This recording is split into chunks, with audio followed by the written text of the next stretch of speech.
Digital યુગ આ daily local news channel of Bharuch. Anand તાલુકાના ચીખોદરા ગામમાં બુટલેગરના ઘર નજીક પાર્ક કરેલ ગાડીમાંથી વિદેશી દારૂની 304 નંગ બોટલો મળી આવી હતી. પોલીસે આ વિદેશી દારૂના જથ્થા સહિત કુલ રૂપિયા 3.72 લાખનો મુદ્દામાલ જપ્ત કરીને ફરાર બુટલેગરને પકડવાની તજવીજ હાથ ધરી છે.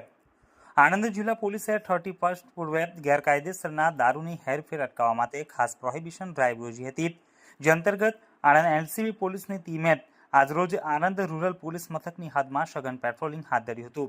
દરમિયાન આણંદ તાલુકાના ચીખોદરા ગામના બસ સ્ટેન્ડ પાસે આવેલ બળિયાદેવ મંદિર સામે રહેતો હિતેશ ઉર્ફે ભીંડી ચીમનભાઈ પરમાર બહારથી વિદેશી દારૂ મંગાવી વેચતો હોવાનું અને હાલ આ વિદેશી દારૂનો જથ્થો ભરેલી પોતાની સ્વિફ્ટ ગાડી પોતાના મકાનની બાજુમાં આવેલ મંદિર સામે અદારામાં મૂકેલ હોવાની બાતમી આણંદ એલસીબી પોલીસને મળી હતી. જેથી પોલીસની ટીમે તુરંત જ બાતમી મુજબના ઠેકાણે દરોડો પાડ્યો હતો. જોકે પોલીસ સ્થળ ઉપર પહોંચે તે પહેલા આ હિતેશ ઉર્ફે ભીંડી ખેતરા રસ્તે ભાગી ગયો હતો. પોલીસે ત્યાં પાર્ક કરેલ બાતમી મુજબના વળનવાળી સ્વિફ્ટ ગાડી નંબર GJ23CF 8884ની તલાશી લેતા તેમાંથી ભારતીય બનાવટના વિદેશી દારૂની નાની મોટી 304 નંગ બોટલો મળી આવી હતી.